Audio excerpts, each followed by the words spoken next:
Ça va péter, ça ne peut plus durer. Ça va péter, ça ne peut plus durer. Ça va péter. Chers amis, chers camarades, nous sommes nombreux, nous sommes très nombreux. Nous sommes des femmes du Kreisbreizh, nous sommes des hommes du Kreisbreizh. Nous sommes âgés, nous sommes jeunes, nous sommes différents. Nous n'habitons pas un sous-territoire. Nous ne sommes pas des sous-citoyens. Nous sommes tous différents, mais nous sommes tous des résistants. Des résistants à la casse des services publics. Nous sommes tous différents, mais c'est une force, c'est un atout. Être différent et avoir l'intelligence de s'unir pour taper tous ensemble sur le même clou, au même moment, pour préserver le bien commun, voilà comment reproduire ce que nous avons réalisé en 2008. Imposons le 49.3 de la rue, imposons un 49.3 social, imposons un 49.3 pour l'égalité des territoires, imposons un 49.3 populaire, imposons un 49.3 sanitaire.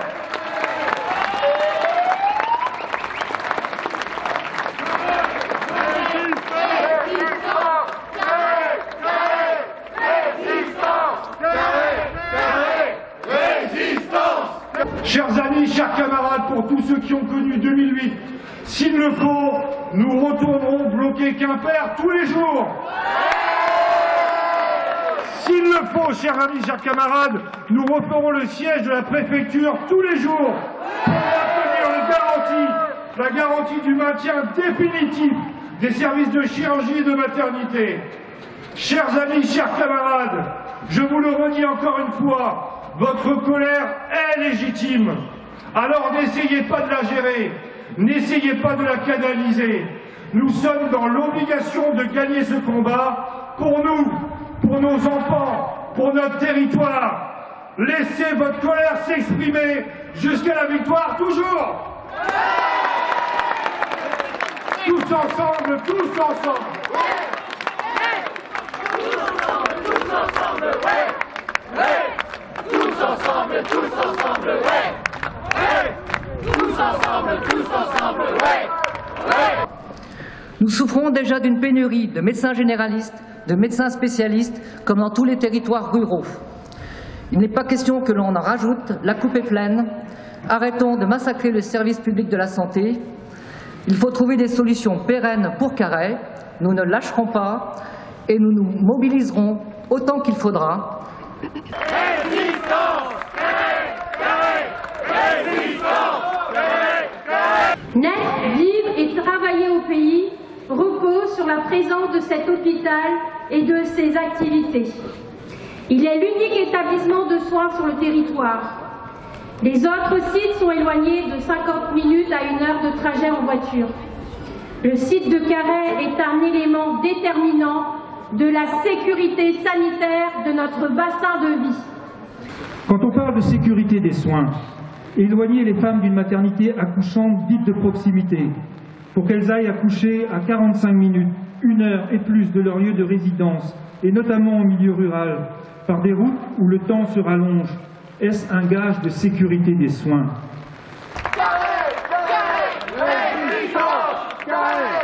Nous avons le droit de nous faire entendre. Vous avez le droit d'obtenir des réponses claires. Nous avons le droit d'interpeller les services du ministère de la Santé.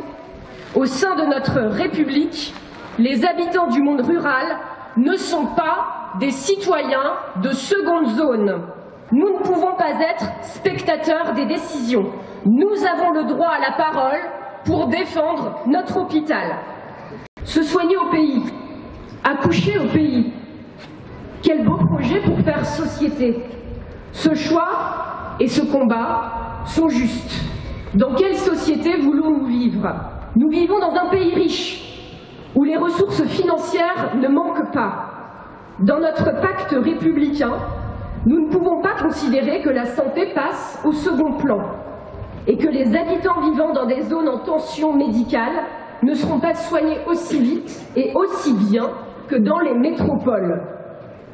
L'hôpital de Carhaix, c'est le service public dans son excellence. C'est le service public ouvert à toute heure. Et il ne doit pas fermer une seule nuit.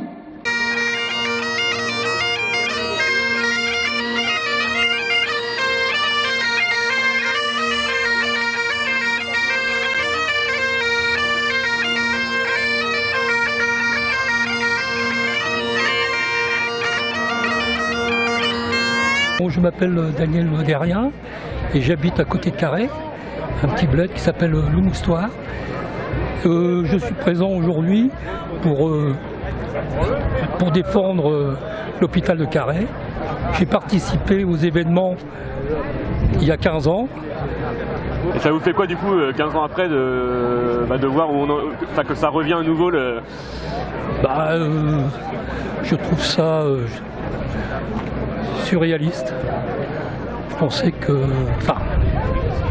j'ai gardé mon bonnet, j'ai gardé mon badge. Et je vois que 15 ans après, il servira encore. Puis avec le gouvernement qu'on a en ce moment, il faut s'attendre à tout.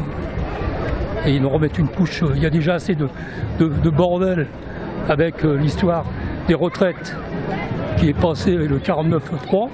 Un truc complètement, c'est dans la Constitution, mais pour moi c'est complètement antidémocratique. Et au lieu de, c'était pas le moment de balancer ça, de rebalancer ça. Vous allez vers là du coup? Bon, vous n'allez pas vers là-bas du coup? Vous n'avez pas arrivé donc?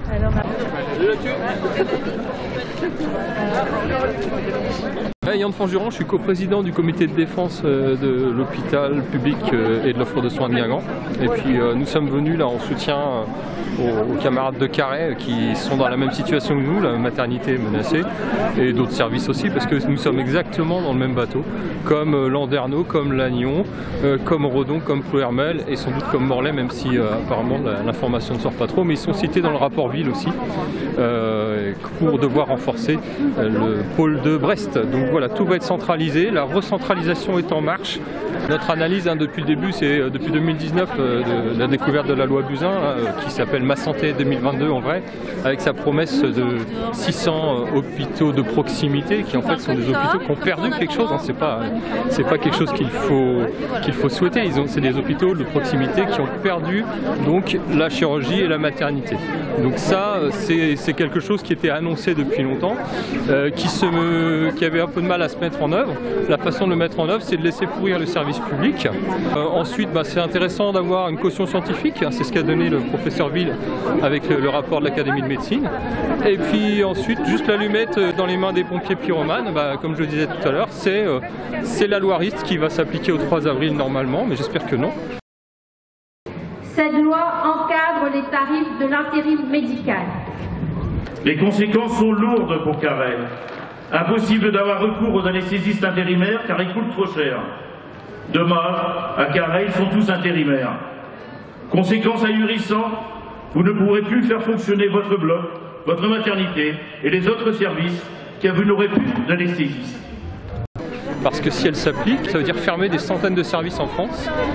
Donc ils jouent à la roulette russe avec nos vies. C'est pas eux qui en paieront les conséquences. Et tout ça pour faire semblant de vouloir réparer une injustice. Alors si ces gens-là étaient capables de réparer des injustices, je pense que ça se saurait. C'est quand même les mêmes qui veulent nous faire trimer 2 ans de plus.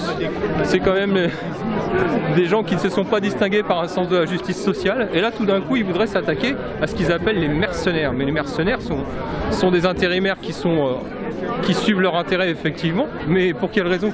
Pourquoi est-ce possible? Pourquoi peuvent-ils gagner plus et travailler moins? Comment c'est possible? Or là, il n'y a aucune contrainte dans la loi Rist, il n'y a rien qui vient revaloriser les carrières au sein de la fonction publique, au sein de l'hôpital public. Donc pourquoi une loi pareille? Cette loi, elle vise simplement à finir le travail, c'est-à-dire fermer. On n'a pas le choix, on doit fermer. Ils appellent ça la démographie médicale. C'est faux, c'est pas de la démographie, c'est des choix politiques, c'est des choses qui sont décidées et c'est pas le fruit du hasard. Et pour finir, j'avais une dernière question. Qu'est-ce que tu aurais envie de dire au ministre de la Santé là, s'il était là ce matin là? Alors, le ministre de la Santé, j'aimerais bien lui proposer de venir expliquer aux femmes si vraiment elles sont aussi aussi convaincus qu'elles doivent absolument accoucher dans des maternités de niveau 3. Si vraiment elles ont envie d'attendre à l'hôtel leur date d'accouchement, c'est une solution qui est déjà en œuvre dans certains endroits. Si vraiment la réalité correspond à ce qu'ils sont en train de nous décrire, voilà, je l'inviterai à venir voir un petit peu sur le terrain, à essayer d'argumenter. Enfin, nous, le débat, on est prêt, hein. Il n'y a pas de souci, monsieur le ministre.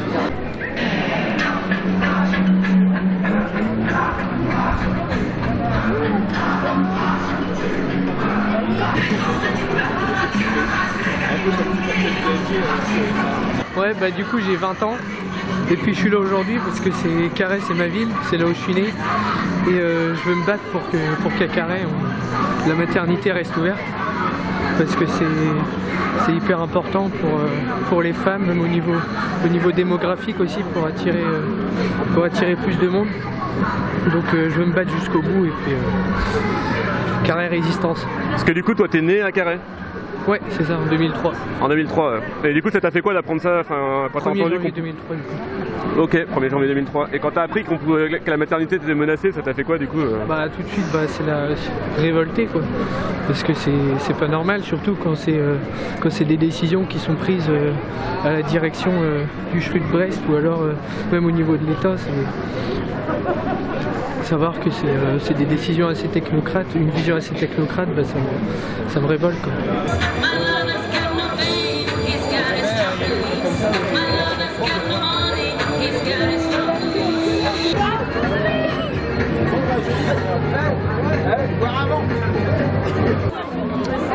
Et bien du coup, si vous voulez vous présenter et puis me dire pourquoi vous êtes là aujourd'hui. Oui, d'accord. Donc je m'appelle Lénaïque. J'habite à Clédin, mais je suis née à Carhaix il y a je ne sais pas quelle année maintenant. Et mes enfants sont nés aussi à Carhaix. Donc voilà, on est attachés à notre hôpital. Et au fait, ça puisse permettre aussi à des familles de s'installer. Ça vous a fait quoi du coup quand vous avez appris que la maternité était menacée de fermeture? Bah, disons que l'histoire se répète malheureusement, donc voilà, c'est un combat qui a déjà été mené il y a quelques années. Moi j'étais pas présente dans la région à ce moment-là, mais là je me sens le devoir de m'impliquer et montrer mon mécontentement. Voilà. Et vous seriez vu accoucher à Brest par exemple ou Morlaix Habitant Clédin-Poher, de pas de Carhaix, non. Et puis voilà, mon père s'est impliqué dans le combat en 2008. Donc, rien que pour ça, et je suis attachée au Centre-Bretagne.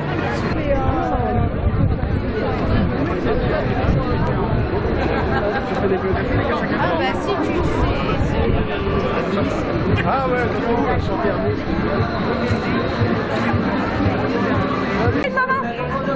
Et bien du coup, si tu as envie de te présenter, de me dire pourquoi tu es là aujourd'hui. Moi c'est Laure, déjà je suis aide-soignante à l'hôpital de Carhaix, c'est mon employeur déjà premièrement. Je suis née à Carhaix et mes deux enfants sont nés également à Carhaix. Et puis, donc voilà, c'est important d'avoir une maternité de proximité plutôt que de faire 45 minutes de route pour aller accoucher. Et quand tu as eu tes enfants, est-ce que tu te serais vu accoucher je sais pas, à Morlaix, à Brest Ah non, le personnel est adorable. Elles sont humaines, elles s'accompagnent comme il faut les mamans, les bébés. Non, je voulais pas accoucher dans une usine à bébés. Et en 2008, tu étais déjà en... J'étais au lycée, mais je suis allée manifester à Quimper. D'accord, ouais, donc tu te rappelles de ça, c'est un souvenir que tu as de... Oui. Super, et tu seras là dans la rue à nouveau s'il faut S'il faut, oui. En 2008, c'était maman qui manifestait. Ah, d'accord. Voilà, maman a accouché de ses 3 filles à Carhaix aussi. Donc maman manifestait en 2008. Nous avons fait Quimper, Châteaulin, Brest, Rennes, Paris. Et au bout de tout ça, on a eu la victoire. Donc cette année, rebelote, et on aura encore la victoire. Et du coup, ça vous fait quoi de revoir ça aujourd'hui alors Ça fait mal au cœur, ça fait... Il n'y a pas eu d'évolution, il n'y a eu que de la dégradation. Et quand on voit le peuple que ça rassemble, c'est super important pour le Centre-Bretagne de garder toutes ces activités-là. C'est primordial. Et est-ce que vous pensez qu'un jour, vous auriez à revivre ça, justement? Non. Honnêtement? Non, et ça fait peur. Et justement, pour finir, est-ce que vous avez l'impression que le Centre-Bretagne, mais j'imagine qu'il n'y a pas que lui, mais qu'ici on est un peu un territoire oublié de la République? Ah bah, comme d'autres territoires sur le territoire français. Il n'y a pas que le centre-Bretagne, il y a plein de petits territoires qui sont également oubliés. Mais je pense que la force des Bretons, c'est de pouvoir rassembler en grand nombre pour des belles causes comme ça. C'est malheureux qu'il faille rassembler que pour des causes comme ça. Mais on s'est rassemblés en Bretagne. Ouais, ça fédère ici. Ça fédère. Les gens sont solidaires. Il y a encore ça, la solidarité en Bretagne. Heureusement. Super, bah merci. C'est quoi votre prénom du coup Laure. Laure, ouais. Ma fille aînée qui est née à Carhaix. Ouais, ça marche. Et donc moi, Valérie. Ok, super. Et la petite, la Théa, ma petite fille qui est également née à Carhaix. Et Sohan dans le bras de papa, également